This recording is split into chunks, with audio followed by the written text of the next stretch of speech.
Welcome to our deep dive today. We're going to be exploring what it really means to be a genius. Yeah, genius with those little air quotes. Right.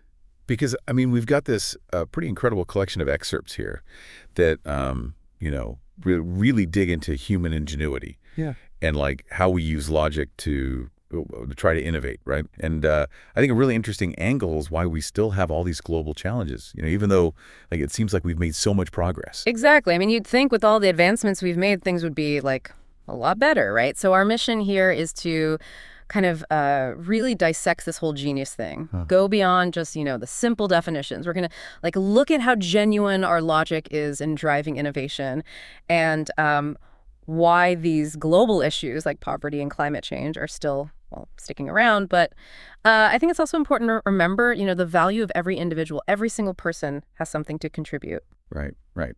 And speaking of definitions, one of the first things your sources hit on is how we define genius. Yeah. And it's clear they're not buying that whole, high IQ equals genius thing. No, not at all. It's way more complex than that. They're emphasizing this kind of unique blend of things, like creativity, that stubborn perseverance to keep going even when things get tough, and this really fascinating ability to see connections that, most people just miss. Yeah, it's almost like they're seeing patterns that are invisible to everyone else. Exactly. And your sources probably mentioned Srinivasa Ramanujan, right? This incredible mathematician from India. Yeah, I think so.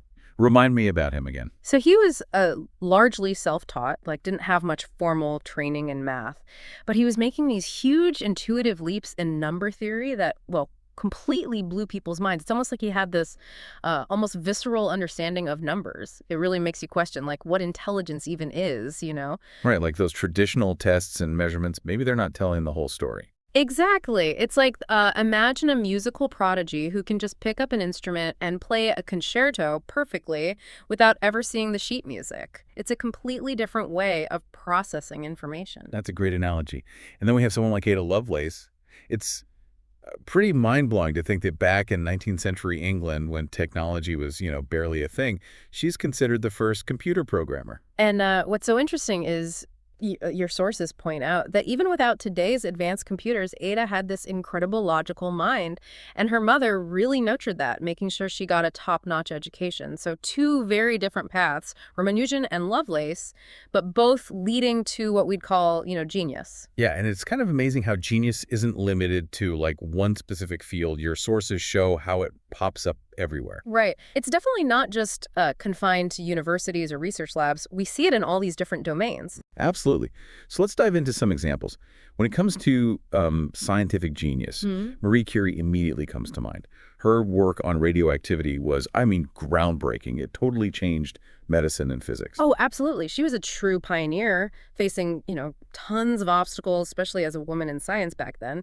But her discoveries, they paved the way for so many advancements in treating diseases and, understanding the building blocks of matter. Totally. And, of course, we can't forget Albert Einstein. His theory of relativity completely revolutionized our understanding of, the entire universe. Yeah, talk about a mind-blowing shift in perspective. It wasn't just, tweaking what we already knew. It was a totally new way of seeing space, time, gravity. Then we have the arts. Shakespeare, for example, hundreds of years later, and his plays still resonate so deeply with people. It's incredible, isn't it? He had this unbelievable ability to tap into human nature, like those universal themes of love, betrayal, ambition, and he expressed them in a way that, it still speaks to us today. It's like he understood the human heart in a way that transcends time. Yeah, and then there's Frida Kahlo, an amazing artist who used her self-portraits to express so much. Her personal pain, her cultural identity, they're raw, powerful, and, they still resonate with people on a really deep level. And then we have social genius. Think of someone like Mahatma Gandhi leading this massive movement for Indian independence through nonviolent resistance. That takes a special kind of brilliance. Oh, absolutely. It's more than just charisma. It's a deep understanding of people. And then, strategic thinking, knowing how to apply pressure, but peacefully.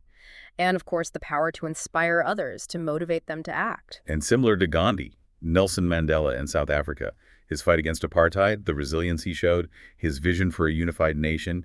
These are people who literally changed the course of history. Absolutely. And what's interesting is that social genius often involves this deep understanding of like human behavior, societal structures, and then, knowing how to leverage those things to bring about change. So we've seen scientific genius, artistic genius, social genius, and then there's what your sources call practical genius. I'm thinking of like Henry Ford and the assembly line. It might seem simple now, but it revolutionized mass production. Oh, totally. It changed the way we like make everything, cars, appliances, you name it. And it's a great example of, that practical genius taking an existing idea and figuring out how to like make it more efficient, more impactful. Right. And then Steve Jobs with Apple. He wasn't like the inventor of the computer or the smartphone, but he had this vision for how technology could be integrated into people's lives in a way that was, just seamless and intuitive. Yeah, he saw the potential of technology not just as a tool, but as something that could be like beautiful, user-friendly. And he wasn't afraid to push boundaries, take risks. That's a key part of, driving innovation. Okay, so we're seeing that genius takes many forms and pops up in all these different areas.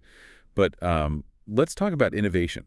Like, where does that initial spark even come from? Your sources talk a lot about observation, curiosity, and even being willing to kind of break the rules. Yeah, that's a good point. A lot of innovation isn't like this totally out of the blue thing. It's often about, looking at what already exists and seeing it with fresh eyes, like putting things together in new ways. It's kind of like remixing existing elements. Exactly. And, Johannes Gutenberg's printing press is a great example. He didn't invent ink or paper, but he combined those existing things in a completely new way. It was revolutionary. And it's interesting how his printing press actually used the mechanics of a wine press. Like, he took this existing technology and adapted it for something totally different. And then there's the internet. I mean, that wasn't the work of one person. It was this massive collaborative effort. Oh, yeah. It was all about, like, developing shared communication protocols so that different networks could connect and, build on each other's work. It's a great example of how collaboration can drive innovation. So individual brilliance is important, but it's clear that the environment plays a huge role too. Your sources talk about how, like, the right environment can really foster innovation. Right. Think about the Renaissance in Europe. There was this huge cultural shift, this emphasis on human achievement, exploration, and it created this incredibly fertile ground for innovation. It's almost like the soil needs to be right for those seeds of genius to grow. And your sources also talk about the importance of resources, like access to education, technology, even funding. All of those things can make a huge difference in whether an idea actually, takes off. And we can't forget about personal drive. Yeah. That intrinsic motivation to keep going even when things get tough. Oh, absolutely. You can have all the resources in the world, but without that passion, that resilience, it's much harder to achieve anything truly innovative. So we've talked about genius, innovation, and how both are influenced by a bunch of factors. But here's the really interesting part, and I think it's something your sources really grapple with. Why, with all this genius and innovation, do we still have these huge global challenges? Yeah, it's kind of a paradox, isn't it? Like, we've made so much progress, we're living longer, technology connects us in ways we couldn't have imagined before, and yet we still have poverty, inequality, conflict, environmental destruction. It's like we can perform the most complicated surgery, but millions of people still don't have access to basic health care. Right, and we've got all this technology that can increase productivity, but it's also contributing to climate change. And in some cases, it's automating jobs away. So what's going on here? Well, one thing your sources explore is the idea that maybe human logic isn't as perfect as we like to think. Our logic is often influenced by our biases, our emotions, our limited perspectives, and all of those things they can make it harder to find good solutions. Have you ever noticed how, like, even in your own life, a seemingly logical argument can be completely swayed by someone's underlying biases? Oh, totally. Think about politics. It seems like, rational discussion is almost impossible these days. Everyone's so entrenched in their own viewpoints. Exactly. And that makes it really hard to, find common ground and work together to solve problems. And then there are cultural biases, like these deep-seated ways of thinking that can perpetuate discrimination and inequality. It's like even when we know something is wrong, it can be really hard to break free from those ingrained patterns. And your sources also raise a really interesting point about how we define and measure success. Like, is wealth really the best indicator? Right. Because a lot of the most important contributions, they don't come with a big paycheck. Exactly.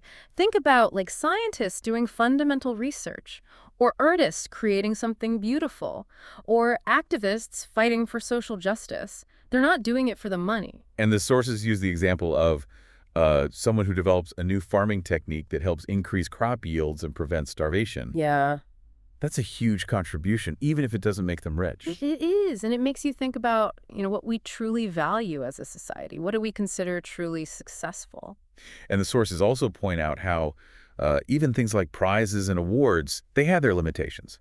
Like, not everyone who deserves recognition gets it. Yeah, there are so many amazing contributions that go unnoticed, maybe because they don't fit into those traditional categories, or, the people who made them just don't have the resources to, get nominated for an award. Okay, so all of this leads to, I think, one of the most important takeaways from your sources, the value of every single person. We have to be careful about, putting certain people on a pedestal and labeling them geniuses while ignoring everyone else. Right, because when we do that, we're basically saying that only certain people are worthy of attention and respect. And that's just not true. Everyone has something to offer. Absolutely. Like, think about teachers. They're shaping the minds of future generations, but they don't often get labeled as, geniuses. And caregivers, they do this essential work, caring for the most vulnerable members of our society, often with little recognition. It's a good reminder that we all have a role to play.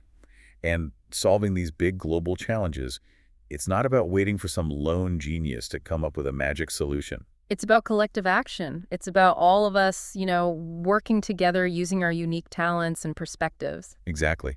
Your sources talk about the importance of international collaborations to address things like climate change and global health. These are huge, complex issues that no single country can solve on its own.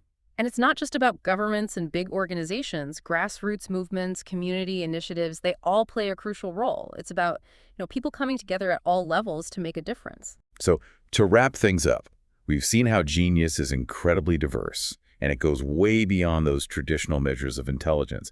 Innovation comes from all sorts of places, and it's influenced by a bunch of factors, not just individual brilliance. Yeah. And even with all the progress we've made, we still have these big challenges to overcome. And I think a key message from your sources is that, we're all in this together. Every single person has value, and it's going to take all of us working together to create a better future. So as we finish up, I have one last thought for you, based on all these amazing insights from your sources. Given everything we've discussed, what unique contributions might you be overlooking in yourself and in the people around you? And how might recognizing and supporting those contributions be the key to tackling these global challenges? And think about how you, regardless of whether you fit the traditional definition of genius, can make a difference in the world. Thanks for bringing these amazing materials, and thanks for joining me on this deep dive. This is DigitView.